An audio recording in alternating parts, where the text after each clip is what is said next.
요한복음 16장 12절과 13절 말씀. 저는 하나님 우리에게 주신 말씀은 요한복음 16장 12절과 13절 말씀입니다. 우리 한 목소리로 합독하여 읽겠습니다. 내가 아직도 너희에게 이를 것이 많으나 지금은 너희가 감당하지 못하리라. 그러나 진리의 성령이 오시면 그가 너희를 모든 진리 가운데로 인도하시리니 그가 스스로 말하지 않고 오직 들은 것을 말하며 장래 일을 너희에게 알리시리라. 아멘. 할렐루야. 반갑습니다. 오늘은 새생명교회 창립 15주년 기념주일입니다.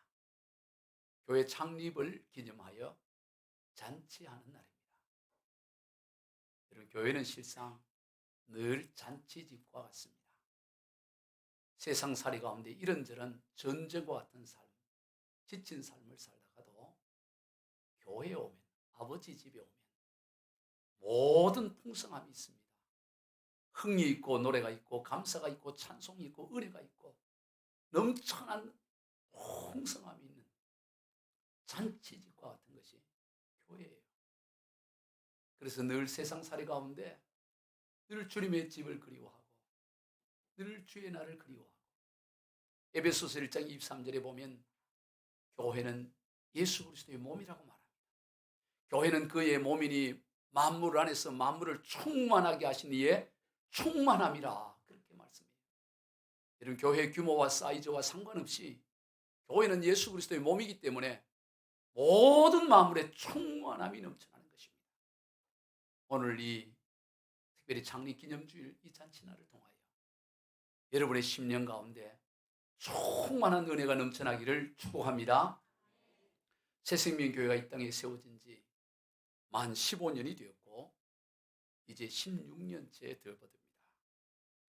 창립기념주일을 맞이할 때마다 우리 새생명교회가 나아가야 될 방향성, 꼭 비전에 대해서 다시 한번 확인하는 시간을 가집니다. 여러분, 우리 교회의 비전이 무엇입니까?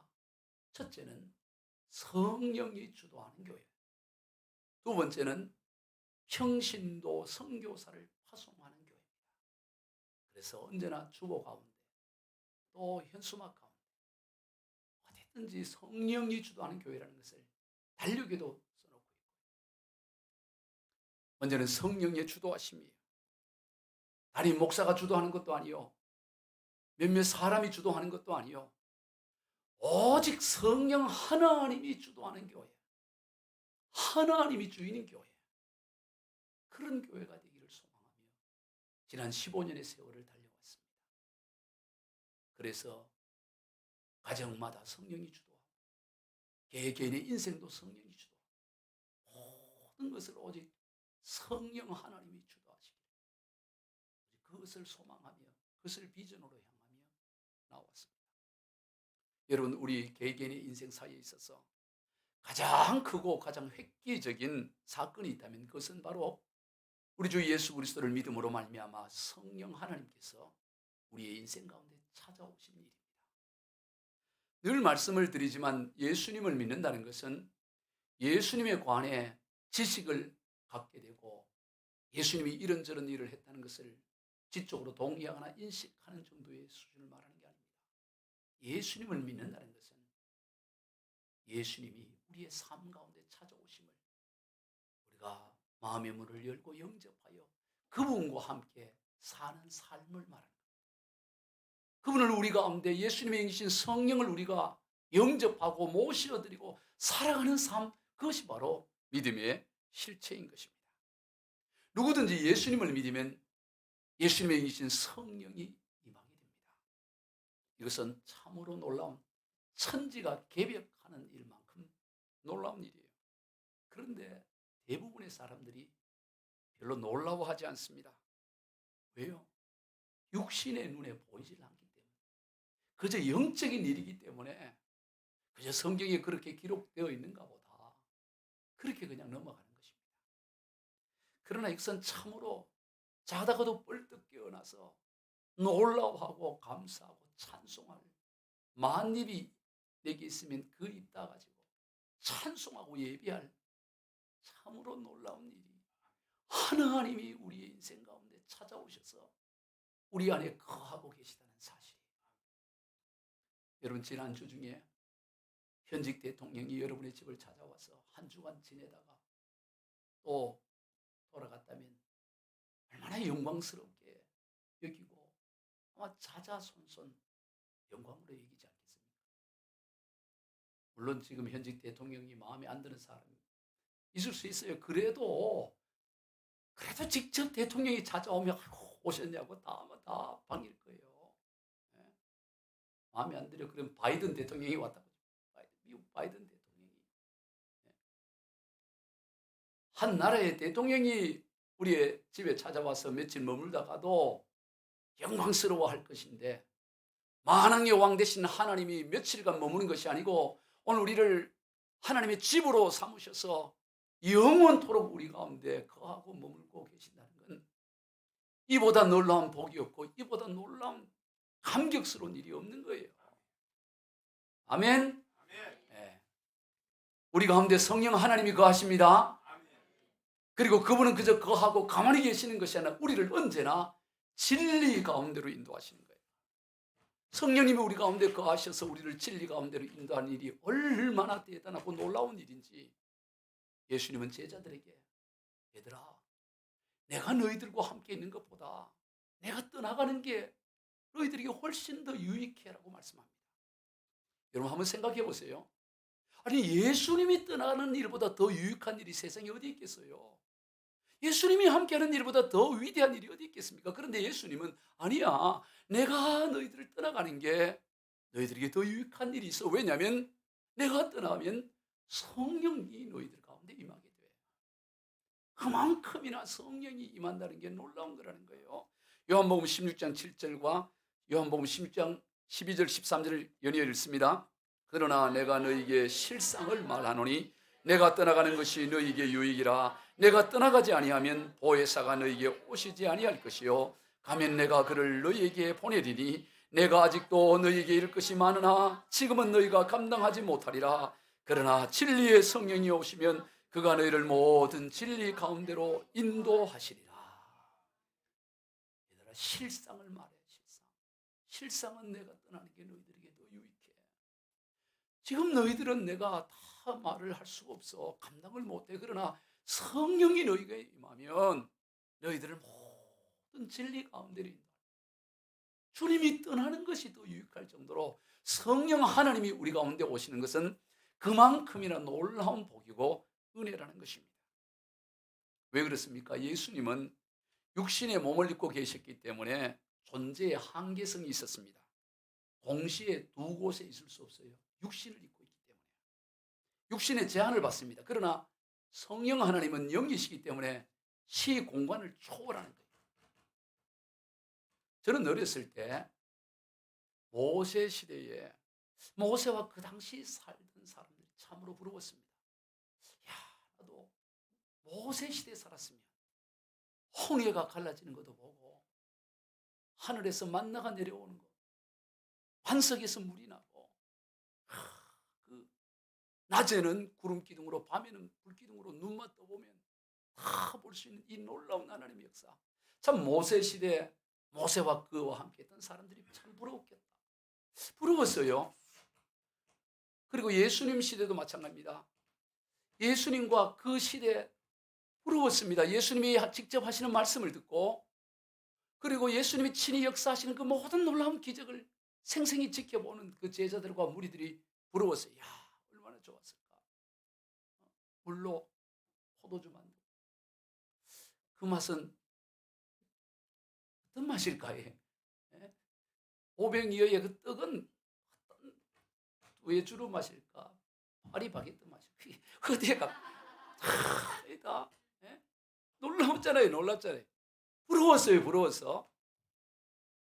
그런데 세월이 지나면서 아니라는 거예요. 아이고, 오늘 이 시대에 태어나 사는 게, 오늘 이 시대에 우리가 신앙생활하는 게 비교할 수 없을 정도로 더 복되고 더 귀하고 더 좋다는 사실을 깨달아요. 왜냐? 성령 하나님이 우리 가운데 우리를 성전 삼으셔서 우리와 영원토록 함께 하시고 그 모든 성경의 그 역사를 다 성경 한 권에 다 볼 수 있게 하시고 순간순간마다 우리를 인도하시고 우리를 이끌어 가시는 생각을 할 때 모세 시대든 예수님의 시대든 비교할 수 없을 정도로 참으로 귀한 시대를 살아간다고. 그래 감사하고 오히려 또 우리 감사하게. 예, 보세요. 지금 이 소리가 일어나는데 그래도 감사해 하시기 바랍니다. 어제까지는 멀쩡하다가 또 오늘 이렇게 하는 거는 오늘 은혜가 예비되어 있기 때문에 뭐든지 감사하면 버릴 것이 없어요. 감사하네. 실상 오늘 이 시대를 살아가는 저와 여러분이 더 복된 줄로 믿습니다. 오늘 이 시대를 살아가는 게 얼마나 복되고 귀한지 몰라요. 성령 하나님이 우리를 진리 가운데로 인도하시기 때문에. 그러나 정작 우리의 삶을 돌아보면 성령님의 내주하심과 인도하심에 대해서 그 복을 온전히 누리지 못하고 있어요. 이 말로 다 할 수 없는 천지가 계획되는 것보다 더 놀라운 복을 우리가 누리는데 그것을 온전히 누리지 못해요. 오늘 그걸 누리는 비법을 알려드려요. 잘 들어요. 어떻게 하면 이 놀라운 복을 우리가 날마다 누리며 살아갈 수 있느냐 이 말이에요. 알려줄까요 말까요? 알려줘야지. 예. 놀라운 그 성령님이 우리와 함께하는 그 복을 누리는 비결은 아주 간단해요. 물어보면 돼요. 성령님께 물으면 돼요. 성령님 생각은 어떠세요? 성령님 어떻게 할까요? 성령님 어떻게 하는 게 좋아요? 저는 갈 길 모르니 성령 저를 인도해 주세요. 저는 나이같이 어리니 스님 저를 가르쳐 주세요. 이게 물으면 되는 거예요. 물으면 너무 쉬워요. 성령님께 묻는다는 자체가 뭐냐? 성령님의 존재를 인정한다는 거예요. 성령님께 묻는다는 자체가 성령님을 존중한다는 거예요. 그게 다 포함되어 있는 거예요. 아니, 목사님 저는 그게 잘 안 믿어지는데요. 성령님이 계신 것도 안 믿어지는데 어떻게 물을 수 있어요? 상관없어요. 여러분이 그게 잘 안 믿어져도 성령님이 우리와 함께 하시는 것은 분명한 사실이에요. 우리가 얼마나 열심히 믿느냐 믿지 않느냐와 상관없이 우리가 예수 그리스도를 믿을 때 성령님은 언제나 우리와 함께하고 계시기 때문에 내 믿음이 비록 적다 할지라도 묻는 겁니다. 물어요. 성령님 어떻게 생각하세요? 100% 확신하기 때문에 묻는 게 아닙니다. 주님은 우리에게 100%의 믿음을 요구하지 않습니다. 어떻게 100%의 믿음이 있을 수 있겠어요? 의심이 있을 수 있습니다. 주님은 우리에게 겨자씨 하늘만큼만 있어도 된다고 말합니다. 겨자씨 하늘만큼만 있어도 산을 옮길 수 있다고 주님 말합니다. 따라해 봅시다. 내게는 겨자씨 하늘만큼의 믿음은 있습니다. 아멘. 여러분이 겨자씨 하늘만큼의 믿음은 있어요. 여러분의 믿음을 가소평가하지 마시기 바랍니다. 묻는다는 그 자체가 믿음이에요. 묻는다는 자체가. 성령님 어떻게 해요? 잘 모르겠어요. 성령님 인도해 주세요. 그렇게 묻는 것입니다. 그럴 때 우리는 우리 가운데 임하신 그 성령의 그 무한한 능력을 누리는 놀라운 복을 누리게 돼요. 왜냐? 물어야 주님이 답을 해주셔요. 물으면 성령 우리에게 언제나 말씀해 주시고 인도해 주십니다. 놀라운 방. 아니 묻지를 않으니까 인도함을 못 받는 거예요. 묻지를 않으니까 듣지를 못하는 것이죠. 성령 하나는 우리에게 가르쳐 주시는데 우리 주님께서 하신 모든 말씀을 생각나고 깨닫게 하시면서 가르쳐 주신다고 주님이 말씀하셨어요. 요한복음 6장 13절과 14장 26절 있습니다. 시작. 그러나 진리의 성령이 오시면 그가 너희를 모든 진리 가운데로 인도하시니 그가 스스로 말하지 않고 오직 들은 것을 말하며 장래일을 너희에게 알리시리라. 보혜사 곧 아버지께서 내 이름으로 보내실 성령 그가 너희에게 모든 것을 가르치고 내가 너희에게 말한 모든 것을 생각나게 하리라. 가르쳐 준다는 거예요. 물어만 봐봐. 물어만 봐봐. 믿음이 있고 없고 떠나서 우리가 예수를 주로 고백할 때 주님이 우리와 찾아오셨기 때문에 믿음이 비록 연약할지라도 뭐든지 물으면 주님 모든 것을 가르치시고 인도해 주신다고 약속하고 있습니다. 그러므로 물어야 됩니다. 따라해 봅시다. 묻는 것이 믿음입니다. 아멘. 성령님께 묻는 게 믿음이에요. 주님 어떻게 해요? 오늘 어떻게 해요? 저 어떻게 해야 돼요? 이게 믿음이에요. 묻는 게 믿음입니다. 그런데 묻지를 않아요. 왜 묻지를 않는가? 내 같은 믿음 가지고 눈에 보이지도 않고 주님이 묻는들 뭐 답을 하겠어는 내 안에 있는 믿음을 가벼이 여기는 거예요. 과소평가하는 거예요. 보잘것없게 여기는데 주님은 겨자씨 하나만 내도 된다는데 그거 갖고 어떻게 되냐? 적어도 수박만큼의 믿음은 있어야 뭐 물어도 되지. 아닙니다. 그냥 믿으시길 바랍니다. 그냥 물어요. 그냥 물어. 주님 어떻게 해요? 그냥 물으면 돼요. 또 하나는 뭐냐면 혹 물었다가 내가 원하지 않는 곳으로 또 답을 하시면 어떨까? 그런 염려예요. 나는 왼쪽으로 가고 싶은데 물었더니 오른쪽으로 가라 그러면 어떻게 할까? 에이, 묻지 말고 그냥 내 판단에 맞춰서 가야지. 이런 생각을 하고 있는 거예요. 예, 어리석은 생각입니다. 하나님은 우리에게 고르고 골라서 가장 좋은 최선을 주시는 아버지 하나님이신 줄로 믿습니다. 언제나 아버지는 제일 좋은 거죠. 아무리 좋은 삼촌도 아버지만. 우리는 하나님 삼촌 일 안 하잖아요. 하나님 고모부 안 그래. 하나님 아버지라고 그래. 왜? 아버지는 고르고 골라 사과도 그냥 고르고 골라서 닦아서 제일 윤기라는 거 주려고 그러죠. 그러나 고모부는 뭘 많아보고 이거 먹어. 이렇게 이러실 수 있어요. 물론 다 고모부가 다 그런 건 아니지만 그러나 하나님은 언제나 우리에게 가장 좋은 걸 주시는 거예요. 할렐루야. 그러므로 물었을 때 내가 원하지 않는 답이 나올지라도 그것은 우리에게 가장 좋은 거다. 그런데 스스로 혹 내가 원치 않은 걸 주님 요구하실까 봐 묻지도 않고 살아요. 그 대표적인 게 사도행전 5장에 나옵니다. 아나니아와 삽비라 부부가 나와요. 저들은 그 땅을 팔아서 그 일부를 남겨두고 교회에다가 내어놓아요. 그러면서 이거 얼마나 귀한 일이겠습니까? 그런데 문제는 뭐냐? 이걸 내놓으면서 청구라고 얘기하면서 속이면서 내놓습니다. 그 결과 어떻게 됩니까? 같은 날 부부가 생을 마감합니다. 그때 베드로가 한 말이에요. 사도행전 5장 3절 읽어봅니다. 시작. 사탄이 내 마음에 가득하여 내가 성령을 속이고 땅값 얼마를 감추느냐. 땅이 그대로 있을 때에는 내 땅이 아니며 판 후에도 내 마음대로 할 수 없더냐. 어찌하여 이 일을 내 마음에 두었느냐. 사람에게 거짓말한 것이 아니요 하나님께로다. 여러분 땅을 팔기 전에도 판 후에도 여전히 아나니아와 삽비라 부부의 것입니다. 그들 마음대로 사용할 수 있어요. 헌금을 해도 되고 안 해도 상관없습니다. 아무 문제가 없어요. 근데 문제는 일부를 헌금하면서 마치 전부인 것처럼 그렇게 속이는 데 있다라는 것입니다. 그때 말이죠. 성령님께 물어보면 돼요. 성령님, 이 땅을 팔았는데 처음 팔 때는 바나바 우리 사도를 닮아서 우리도 그렇게 하려고 했는데 막상 팔고 나니까 아까운 생각이 들어요. 성령님. 어떻게 하면 좋을까요? 저도 가만히 생각하니까 지금 노후 자금도 없고 좀 남겨놔야 될 것 같은데 성령 하나님 어떻게 생각하세요? 라고 물으면 성령 하나님 뭐 그런 소리 하냐? 다 내놔다. 성님 그랬을까요? 절대 그렇지 않았습니다. 괜히 물었다가 다 내놓을까봐 그럴까봐 지금 아나니아와 삽비라는 묻지를 않는 거죠. 성령님은 절대로 너 처음 마음 먹은 대로 그냥 다 내놔 그렇게 하잖아요. 왜냐? 성령님은 언제나 우리 주님이 성경에 기록된 그 말씀을 벗어나지 않습니다. 자 보세요. 신명기 16장 10절입니다. 시작.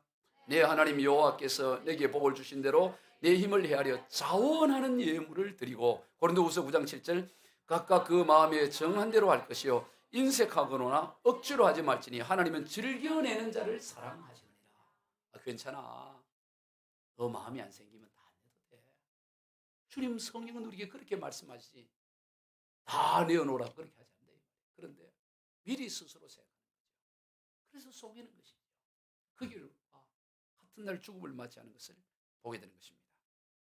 오늘 우리가 물어야 되고 물을 때 하나님께서는 언제나 우리에게 가장 좋은 것으로 가장 적절한 것으로 우리에게 답을 말씀해요. 그게 신앙의 여정이에요. 여러분 신앙생활만큼 단순한 게 없어요. 복잡할 게 뭐 있습니까? 성령 하나님께 그냥 물으면 되는데 물으면 요즘 저는 이 시골에서 어릴 때 시골에서 자라서 전과 하나도 구하기 어려워요. 전과 알아요? 예? 전과라는 게 있었어요. 동아 전과. 예? 무슨 전과예요? 전과. 그래서 그 선배 그 학년 올라갈 때마다 선배 집에 가서 전과 얻으려고 그랬던 기억이 나요. 늘 어려웠잖아요, 전과. 예? 학습서 말이에요, 요즘. 예. 요즘 천재교육 이런 데서 나오는 거 말이죠. 그때는 전과가 그랬기. 근데 요즘 제가 가만히 보니까 유튜브라는 게 있어가지고 뭐든지 물으면 그냥 다 해줘서, 야, 아니 저런 유튜브 뭐든지 물으면 답이 나오는 이 시대도 공부를 못 한다는 게 이해가 안 되는구나. 아니, 여러분 또 저렇게 공개할 줄, 저 이거 취소. 이거는 설교를 준비한 내용은 아니야. 예, 죄송. 이거 말은 취소하겠어요. 아니, 물으면 되잖아. 물으면, 모른다고 물으면 답을 다 할 수 있는데. 예, 예. 예. 우리 청년들한테 죄송합니다. 여러분, 그런데 이 유튜버와 요즘은 또 챗 GPT라고 그거보다 더 좋은 게 나왔어요. 더 좋은 게. 그런데 그거와 비교할 선 천반에 뛰어나신 성령 하나님이 우리와 늘 함께 하시고 물으면 답을 하겠다고 약속하신 이 성령 하나님이 우리와 함께 하시는데 뭘 신앙생활 그렇게 어려워할 게 뭐가 그렇게 있냐, 뭐 고민할 게 그렇게 많고 뭘 그렇게 인상 쓰고 살 이유가 뭐가 있어요? 모르면 물으면 되고 주님 알려주겠다고 약속하고 있는데 물으시기를 바랍니다. 물어요. 걸어다니는 중보 기도자라고 불리는 미국의 헨리 그루버라는 목사님이 계십니다. 우리나라에 여러 번 오셨어요. 아주 세계적인 분이신데 몇 해 전에 소천을 하셨죠. 그분이 쓴 십자가와 지혜라는 책에 이런 내용이 있어요. 하루는 목사님이 사역을 마치고 집으로 돌아오셨는데 그 차를 주차하고 나는데 아들이 막 달려와서 아빠 그들이 밧줄을 훔쳐가려고 해요. 이렇게 하는 거예요. 도둑이 들었다는 거예요. 그래서 이 밧줄은 어떤 밧줄은 이웃집에서 잠시 맡겨준 그 밧줄이었습니다. 그래서 아이의 뒤를 따라서 뒤를 가봤더니 집 건물 뒤에 그 나무에 이렇게 올려놨는데 한 청년이 올라가서 그 나무를 밧줄을 이렇게 묶은 것을 자르려가지고 가져가려고 그러는 거예요. 그래서 이 헨리 목사님이 밧줄 그대로 또 하고 소리를 지른 거예요. 그러니까 이게 밧줄을 자르려고 하다가 보니까 밑에서 소리 지르니까 멈춰야 할 거 아니겠습니까? 그런데 바로 또 어디서 나타났든지 또 한 공범이 나타나서 칼로 목을 갖다 대는 거예요. 조용해. 목을. 응? 그러면서 빨리 잘라 이렇게 하는 거예요. 그래서 날카로운 칼이 목에 이렇게 있으니까 얼마나 겁이 날 수 있잖아요. 그래서 그때 이 헨리 목사님이 성령님 어떻게 해요? 이 상황에서 어떻게 우리 애들 지켜보고 있는데 어떻게 해요? 이렇게 물었어요. 그랬더니 이 목사님 입에서 뭐가 나오냐면 그 밧줄 내 거 아니야. 그래 네가 가져가면 안 돼. 이 소리가 나오는 거야. 그러니까 이 목에 칼을 대던 이 다른 도둑놈이 한마디도 말하지 마. 안 그러면 목을 따버리겠어. 물론 영어로 했겠죠. 따버린다는 번역을 한 거예요. 목을 따겠다니. 그러니까 얼마나 근데 봤더니 눈이 이게 마약으로 흐리멍텅한 거야. 눈이 이게 이상한 거예요. 속으로 주님께 호소하는 거예요. 아버지, 성령님, 이 사람 지금 마약에 취해서 조금도 망설이지 않고 목을 찌를 수 있어요. 그러나 이 모든 상황이 하나님이 허락하신 상황임을 내가 믿습니다. 이 상황에서 어떻게 해야 돼요? 그렇게 하는데 성령이 말씀을 하시는 거예요. 못 알아듣는구나. 그 밧줄은 내 것이 아니야. 가져가서는 안 돼. 이 소리가 내면에서 들려서 이 목사님이 목에 칼인데도 불구하고 네가 못 알아듣구나. 그것은 내 게 아니야. 가져가서는 안 돼. 라고 또 소리를 지른 거예요. 그랬더니 이 칼을 대고 있던 청년이 분노해서 미친 듯이 소리를 지르기를 한 번만 더 말하면 목을 따버릴 거야 이러는 거야. 따버릴 거가 영어로 뭔지는 모르겠어. 이 목을 예? 빨리 잘라란 말이야. 빨리 잘라. 위에 보고 명령을 시켜. 그런데 이 목사님 또 얘기해. 밧줄을 자르면 안 돼. 빌려온 거란 말이야. 가져가면 안 돼. 또 소리를 질러요. 그렇게 소리를 지르니까 그때 이 청년이 칼을 대고 있던 청년이 벌벌벌벌 떨기 시작하는 거예요. 그리고는 칼을 접어서 주머니에 넣고는 그리고 내려오라고 그 쓸데없는 밧줄 그냥 버리고 가자고 이렇게 내려오라고. 그리고 가는 거예요. 가다가 뒤를 돌아서서 이 헨리 목사님에게 묻는 것입니다. 아니 아저씨는 두렵지 않아요? 그랬더니 아니 나도 많이 두려웠지 이렇게. 그랬더니 아니 그게 두려워하는 사람이 하는 행동이에요. 내가 마약에 취하긴 했지만 사람이 벌벌 떨고 있는지 아닌지 정도는 알 수 있어요. 아저씨는 떨지 않았잖아요. 어떻게 그럴 수가 있어요? 이러는 거예요. 그랬더니 이분이 뭐라 그랬냐면 나는 예수님의 것이거든. 이렇게. 그러자 아저씨 내가 마약에서 깨어나서 정신이 말짱할 때 다시 올 테니 자고 얘기 좀 해줄 수 있어요. 언제든지 오라. 언제든지.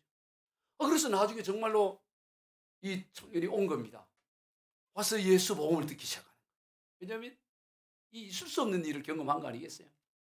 그래서 이 청년이 예수를 믿게 되고 내가 교사가 되어야 되겠다고 교대에 진학을 한 거예요. 이 내용이 십자가와 지혜라는 책이에요. 그 이후로 아들 낳고 아마 잘 먹고 잘 살았을 것 같아요. 틀림없이 그럴 것 같아요. 여러분 물론 이것은 아주 극적인 상황이죠. 그러나 설령 이렇게 극적인 상황이 아닐지라도 우리는 수시로 성령님께 묻고 성령님의 인도함을 받는 인생을 살아가야 되는 거예요. 신앙생활은 그런 생활. 신앙생활은 그저 머리로 예수가 이렇다 저렇다 아는 게 신앙생활이 아닙니다. 그분을 우리 인생 가운데 예수님의 영이신 성령을 내 안에 모시고 그분의 인도하심과 그분이 가르쳐주시고 깨닫게 주시는 대로 한 걸음 한 걸음 나아가는 것이 그게 신앙생활이에요. 그러므로 그리스도인의 신앙생활은 언제나 기대감이 있고 언제나 그 흥이 있어요. 하나님 어떻게 인도하실까? 한 10년 됐나요? 우리 교회가 개척을 하고 그 무슨 동네죠? 본동, 반포 본동인가? 아니 우리가 처음에 개척한 설에 초등학교 앞에가 방배동이 아니에요. 그거는 반포 본동인가 그래요.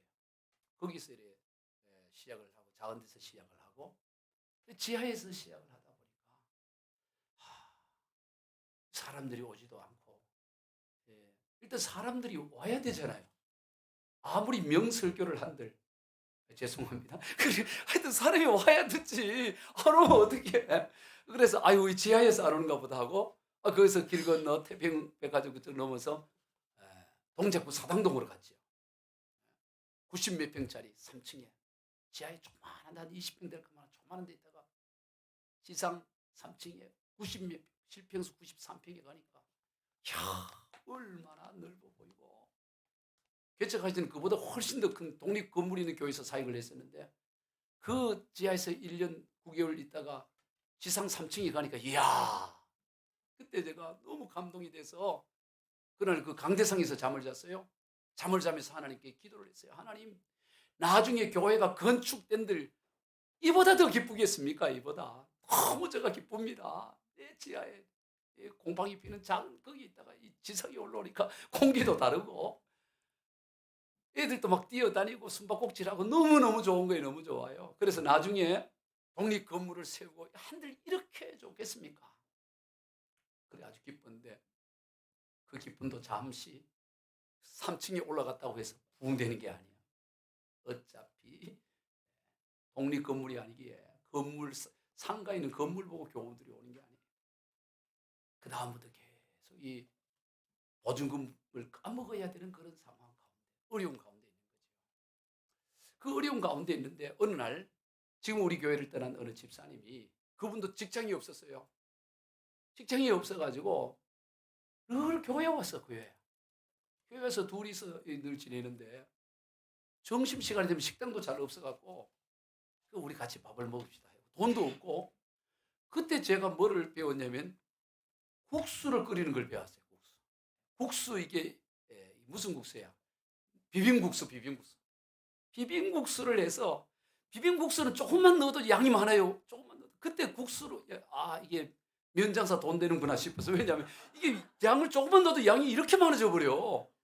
그래서 그 비빔국수 간단해요. 씻어갖고 고추장 넣고 이렇게 하면 돼.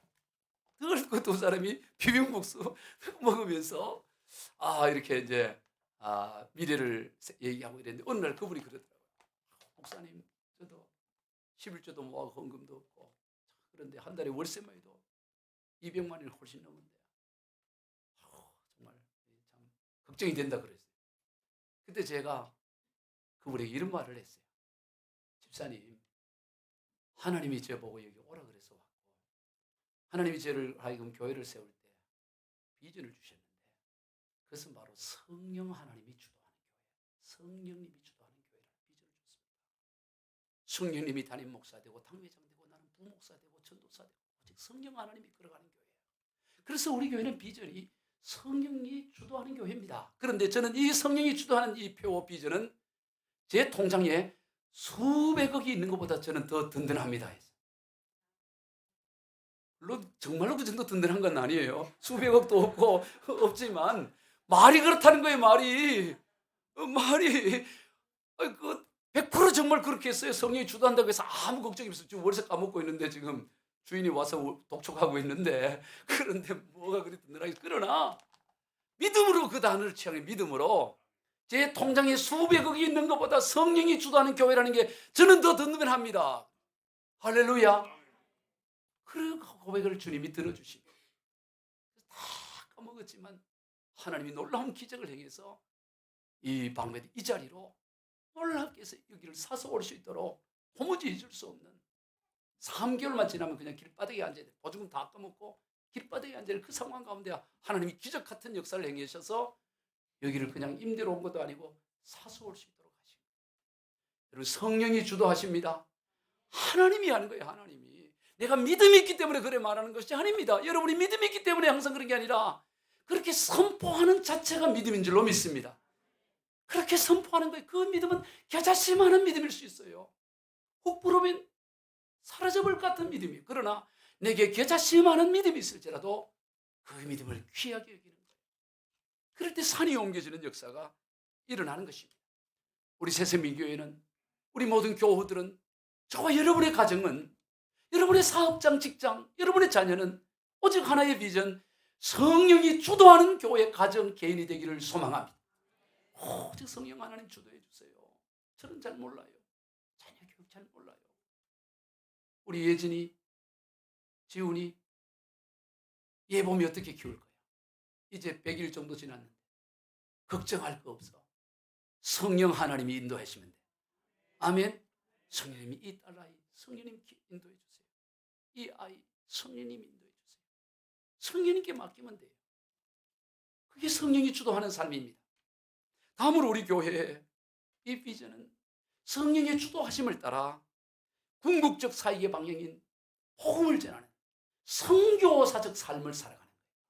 그냥 대충 은혜 받고 사는 것이 아니라 선교사라는 자기 정체성을 갖고 살아가는 거예요. 사도행전 1장 8절입니다. 시작. 오직 성령이 너희에게 임하시면 너희가 권능을 받고 예루살렘과 온 유대와 사마리아와 땅끝까지 이르러 내 증인이 되리라 하시니라. 여러분, 성령이 임하셔 우리에게 궁극적으로 인도하는 건 뭐냐? 땅끝까지 이르러 그리스도의 증인이 되도록 하십니다. 성령님은 우리 가운데 오셔서 그냥 여기에서 먹고 마시고 즐겁고 흥얼거리고 그렇게 머무는 것으로 끝내지 않아요. 성령은 우리 가운데 오셔서 우리의 모든 삶을 회복하고 충만한 은혜를 누리게 할 뿐만 아니라 그 충만함을 통해서 땅끝까지 나가 그리스도의 증인이 되어 죽어가는 영혼들을 살리는 이 위대한 일을 하기를 원하고 계신다. 할렐루야. 오늘 우리가 성령의 주도하심을 받아 살아가면 어디나 땅끝을 만나게 돼요. 여러분, 이런 말이 있어요. 그리스도가 없는 심장은 누구나 선교지이고 그리스도가 있는 심장은 누구나 선교사다. 제가 몇 번 얘기했죠. 따라 봅시다. 그리스도가 없는 심장은 누구나 선교지이고 그리스도가 있는 심장은 누구나 선교사다. 아멘. 오늘 저와 여러분에게 그리스도가 있다면 저와 여러분은 선교사인 것입니다. 저와 여러분이 만나는 사람의 그 심장 속에 그리스도가 없다면 그는 바로 선교지다 이 말이죠. 그리스도가 없는 심장은 선교지고 그리스도가 있는 심장은 선교사라는 사실을 기억해야 돼요. 오늘 저와 여러분은 이 시대의 선교사입니다. 그러므로 우리가 가는 곳이 어디든지 그리스도의 심장이 없다면 그것이 직장이든지 친구들 간의 모임이든지 친지 일가 친척들의 모임이든지 그곳이 어디든지 그리스도를 믿는 심장이 없다면 그것이 우리의 선교지. 그러므로 그곳에서 우리는 선교사적인 삶을 살아가야 되는 것입니다. 굳이 꼭 열방 해외로 나가는 것만이 선교사가 아니라 우리의 삶의 자리 어디나 거기가 바로 우리의 선교지고 그곳에서 우리가 선교사적 삶을 살아야 되는 거예요. 땅끝이 다른 곳이 아닙니다. 선교지가 다른 곳이 아니에요. 우리의 발이 닿는 거기가 땅끝입니다.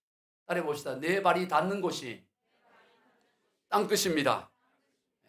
여러분의 발이 닿는 곳, 그게 땅끝이에요. 오늘 저와 여러분이 선교사란 자기 정체성을 잃어버리면 안 됩니다. 따라해 봅시다. 나는 선교사입니다. 아멘.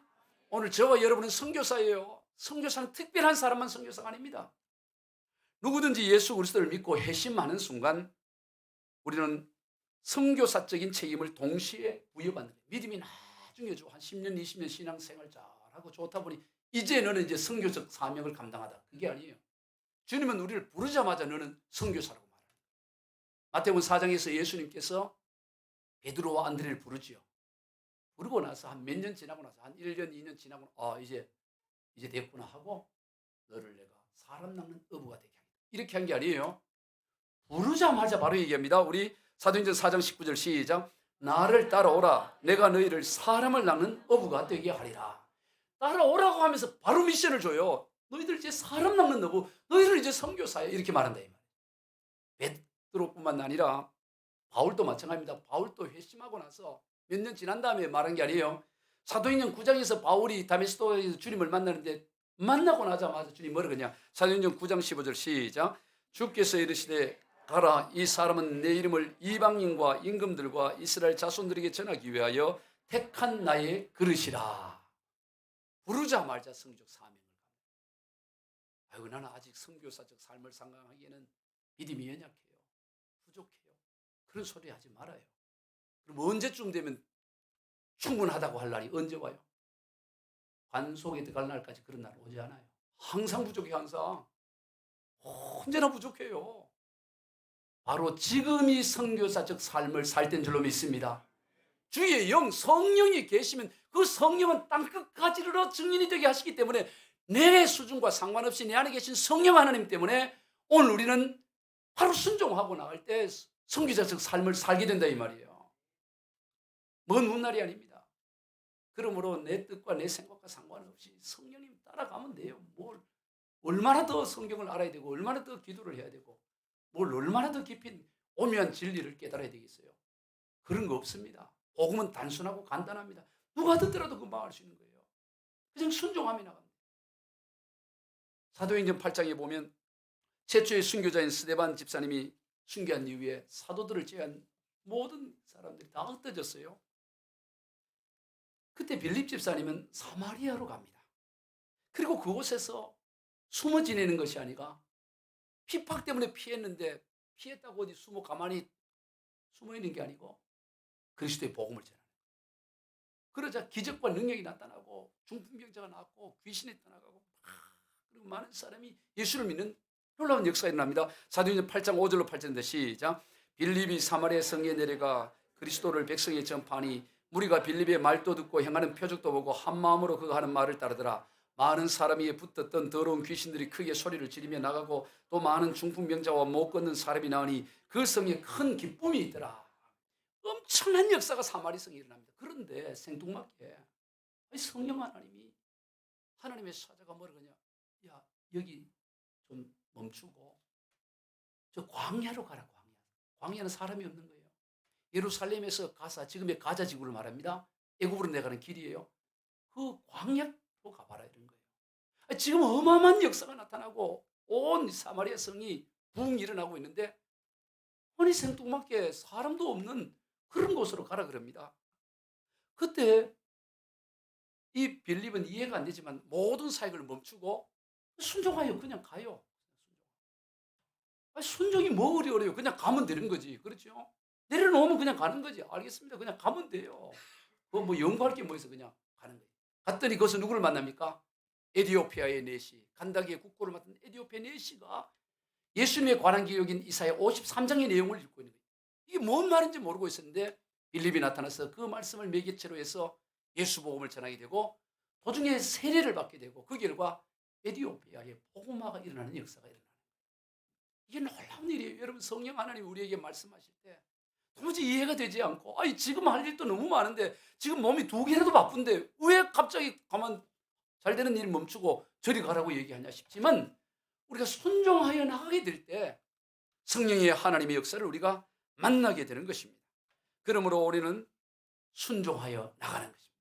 신앙생활 어렵지 않아요. 말씀 듣고 그냥 가면 돼요. 그럼 어떤 일을 할 수 있느냐? 주님이 엄청난 말씀을 했어요. 우리 주님이 이 땅에 와서 하신 일보다 더 큰 일을 할 수 있다, 이런 말을 해요. 야, 여러분, 요한복음 14장 12절 한번 읽어봅니다. 시작.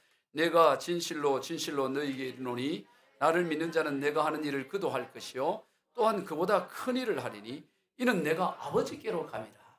여러분, 우리 주님이 이 땅에 와서 하신 일보다 저와 여러분이 더 큰 일을 할 수 있다고 주님이 말씀하고 있습니다. 믿으시면 아멘. 아니, 어떻게 주님이 하신 일보다 더 큰 일을 할 수 있을까요? 이번 아멘 했지만 정말 믿어져요? 여러분이 정말로 주님이 하신 일보다 더 큰 일을 할 수 있다고 그게 믿어집니까? 크게 안 믿어줘도 돼요. 계좌 씨만큼만 믿어도 된다 그랬죠. 아멘? 100% 믿지 않아도 된다니까. 그냥 믿습니다 이러면 돼요. 그냥 믿습니다. 주님이 하신 일보다, 주님이 거짓말했겠어요? 주님이 하신 일보다 더 큰 일을 우리가 하게 될 거라고 말합니다. 저는 이 말씀을 갖고 고민을 했어요. 어떻게 주님이 하신 일보다 더 큰 일을 우리가 할 수 있단 말인가 생각을 하고 기도하는 가운데 답을 찾았어요. 여러분, 예수님 당시에 인구가 약 2억에서 3억 정도 됐습니다. 예수님 당시 살 때. 현재 예수님 당시 한 2억에서 3억. 그런데 2억에서 3억의 인구가 10억이 되는데, 전 세계 인구 10억이 되는데 몇 년이 걸리냐? 약 1800년이 걸려요. 그냥 2억 3억에서 그냥 거기 머물다가 1830년이 돼서 10억이 됩니다. 1830년. 그러니까 약 1700에서 1800년 걸려서 2억이 10억이 되는 거예요. 그 다음 10억에서 20억이 되는데 자수를 찾아봤더니 100년이 걸려요. 1830년에 10억이었는데 1930년이 되니까 20억이 돼요. 100년이 걸린 거예요. 1800년 걸리다가 100년 만에 20억이 됩니다. 20억에서 30억이 되는 데는 얼마 걸렸냐? 30년이 걸립니다. 1960년. 30억에서 40억이 되는 데는 15년. 1975년. 40억에서 50억이 되는 데는 11년. 1986년. 50억에서 60억이 되는 데는 1999년. 뭐 쭉 이렇게 와요. 뭐 그렇게 수치를 외울 필요는 없어요. 그런데 어쨌든 예수님 당시는 이 3억밖에 없었어요. 근데 지금 인구가 몇이 됩니까? 2023년대 오늘 인구수가 한 얼마 정도 될까요? 80억이 됩니다. 80억. 70억이 언제 됐냐? 2011년도에 70억이 됐어요. 그리고 12년 만인 2023년도에 지금 80억의 인구가 살아. 예수님 당시 다 복음을 들어도 몇 억밖에 안 돼? 2, 3억밖에 안 돼. 지금은 80억이야, 80억. 여러분, 예수님은 사람들이 구원받는 일을 가장 귀하게 여겨요, 하나님은. 그런데 그 어느 시대보다도 지금은 구원받을 사람이 너무 가장 많은 시대 살아요, 가장 많아. 그러니 우리가 주님이 하신 일보다 훨씬 더 큰 일을 할 수가 있다, 이 말이에요. 아멘? 특별히 지금 이 시대는 정말 사람마다 이 복음을 얼마나 갈급하고 간절히 원하는지 몰라요. 어제 우리 토요일 날 청년들이 청년부 집회를 특별히 하겠다 그래서 한 달에 한 번씩 이렇게 토요일 집회를 어제 했는데, 어제 나누었던 얘기예요. 우리 서울에 청년들 가운데 6개월 동안 집 밖을 나가지 않는 청년, 외톨이 운동형 외톨이, 그냥 문 밖에 안 나간 청년이 얼마냐? 12만 9천 명. 서울 시내만 19살부터 39살까지 조사를 했더니 12만 9천 명이 6개월 동안 집 밖도 안 나가고 있어요. 전국적으로 얼마나 봤더니 61만 명이야. 그중에 80%는 우울증, 자살. 지금 이 시대에 대안이 없어요. 방법이 없어요. 동성애는 두말할 것도 없고, 이 시대 정말 복음 외에는, 예수 복음 외에는 답이 없는 시대에 우리가 살아가고 있다 이 말이에요. 그러면 오늘 저와 여러분이 정말로 복음으로 성령의 충만함을 입어서 이 복음으로 나가기만 하면은 주님이 하신 일보다 훨씬 더 큰 일을 할 수 있는 장이 열려 있다 이 말이에요. 온 천하가 지금 다 열려 있어요. 오늘 이 시대만큼 마음만 먹으면 어디든지 갈 수 있습니다. 교통, 통신, 예? 전화로 바로 통화되잖아요. 전화로. 예? 지난주에 영상으로 보여줬잖아요. 튀르키예 지진 나니까 그 우리 선교사 소원철 선교사랑 직접 통화로 영상 통화를 하는 거야. 바로 보여주는 거예요. 목사님 이렇다고. 튀르키예가 얼마나 멀어요. 얼마나 멀어. 실시간으로 볼 수가 있대. 실시간으로. 여러분 이런 시대에 우리가 살아가요. 이런 시대. 마음만 먹으면 비행기가 지금 인천공항에 얼마든지 뜰 준비를 다 하고 있다고. 여러분 타기만 하면. 돈이 없어요?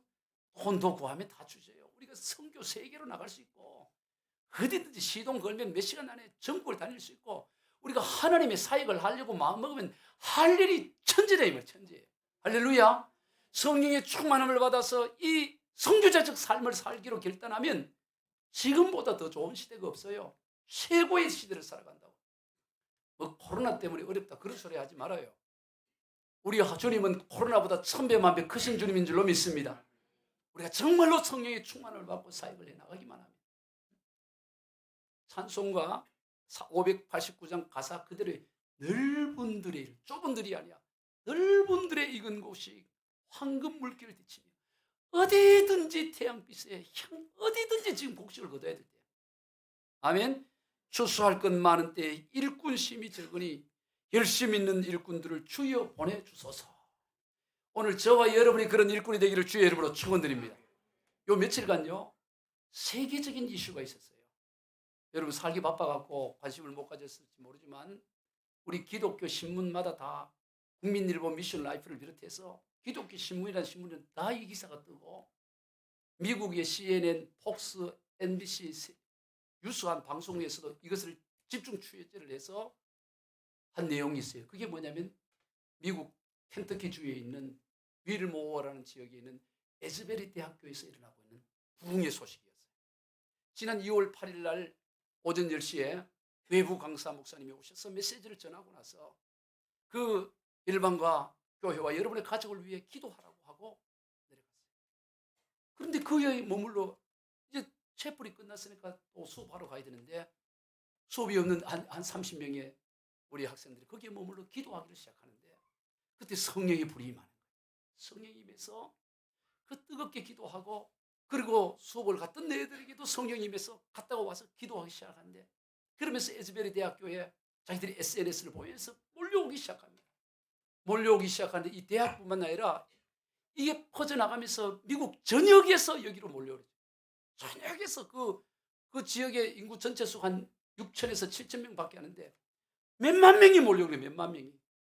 오스트레일리아, 호주, 인도네시아, 뭐 브라질 세계에서 이 부흥의 현장을 보자고 올려와서 2월 8일부터 제가 오늘 설교하기 전에 실시간 중계를 봤더니 지금도 그걸 하고 24시간 멈춤이 없이 지금 400시간 이상을 그 부흥이 일어나는데 누가 인도하는 게 아니에요. 성령이 강권적으로 역사하니까 자유롭게 하고 그 안에 들어가려면 채플 안에 들어가려면 6시간 7시간을 기다려야 돼요. 다 줄을 서 있고 대학 캠퍼스에 들어가지를 못하니까 캠퍼스에서 회개하고 기도하고 기적이 일어나고 놀라운 역사가 지금 저 미국 땅에서 일어나고 있어요. 할렐루야. 저는 이 놀라운 것이 우리 새생명교회와 이 땅 한국교회도 일어나기를 소망합니다. 같은 성령 하나님인데 왜 우리에게는 안 일어난다는 거예요? 이 마지막 시대에 그 영상을 잠깐 한번 보여드리겠어요? 불을 좀 꺼주세요. 소리를 높여주시고. 현재 미국에 위치한 에즈베리 대학교에서 놀라운 부흥이 일어나고 있습니다. 2월 8일 체프 시간이 시작되었습니다. 외부 강사님께서 말씀을 전하시고 마지막으로 개인적인 고백의 시간을 갖자고 말씀하셨습니다. 한 남학생이 나와서 고백을 하고 예배가 마무리되었는데 바로 그때 학생들 30명 정도가 동시에 성령 하나님께서 마음 가운데 그 자리에 머무르라는 감동을 주셨습니다. 그렇게 50명, 60명, 70명 늘어나게 되었고 이 소식이 근처에 있는 대학교와 다른 지역에까지 알려지면서 점점 많은 사람들이 모여 예배하게 되었습니다. 현재까지 24시간 예배가 13일째 지속되고 있는데 놀라운 점은 예배를 인도하는 사람은 없는데 회개의 강력한 역사가 일어나면서 수많은 학생들이 치유받고 귀신이 쫓겨나가며 전 세계에서 수많은 사람들이 현장으로 모이고 있습니다. 또 하나 더 있습니다. 이거는 안에 들어가지는 못하고 캠퍼스 안에 밖에서 뜨겁게 예배를 드리고 있는 모습이에요.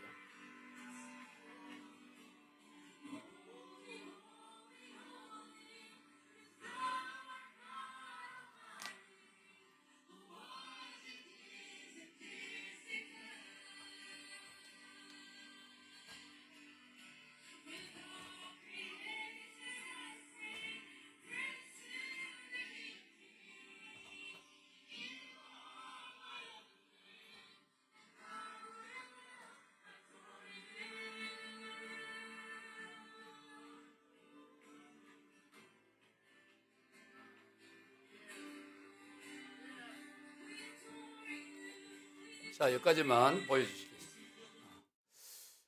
이게 지금 실시간 지금도 하고 있는 이 현장입니다. 역사가. 저도 가보고 싶어요. 이게 티켓이 없어서 못 가는데 한번 가보고 싶어요. 예. 그 현장, 부흥의 현장에 한번 가보고 싶어요. 할렐루야. 갈 필요 없어요. 여기서 역사 일어나면 됩니다. 오늘 우리가 그 역사, 동일한 성령 하나님이니까 우리가 그 역사를 일으켜내면 되는 것입니다. 우리 모두 이 성령의 불길 15주년 창립 기념주의를 맞이하여 다시 한번 이 하나님께서 이 교회를 세울 때 오직 성령 하나님이 주도하는 모든 걸 성령께서 주도하시고 그 성령의 충만함을 통해 한 끝까지 이르러 그리스도의 복음을, 그래서 3만여 미자리 교회를 일으켜 세워 민족 복음화를 감당하게 하고 미전도 종족 지역에 선교사를 보내어 세계 복음화를 감당하는 교회. 비록 작지만 꿈 많은 전 세계를 품고 나가는 그런 교회. 오늘 그런 교회를 저와 여러분이 만들어 가시기를 우리 주 예수 그리스도 이름으로 축원드립니다. 기도하겠습니다. 하나님 아버지 감사합니다. 오늘 창립 15주년을 돌아볼 때 전적인 하나님의 역사에 있음을 고백합니다. 오직 성령 하나님의 주도하에 있음을 고백합니다. 앞으로도 성령께서 우리를 인도하여 주옵소서. 오직 성령 하나님의 주도하심을 따라 선교자적 삶을 살아 우리의 발끝 어디든지 많은 영혼을 주님께로 인도하는 선교자적 삶이 일어나게 하여 주시옵소서. 축복합니다. 저 미국 땅에서 일어나는 부흥의 불길이 우리 새생명교회 이 방배동 여기에서도 일어나게 하여 주시옵소서. 그래서 이 땅을 태우게 하시고 온 세계를 성령의 불길로 태워가게 하여 주시옵소서. 축복하며 예수님의 이름으로 기도하옵나이다. 아멘.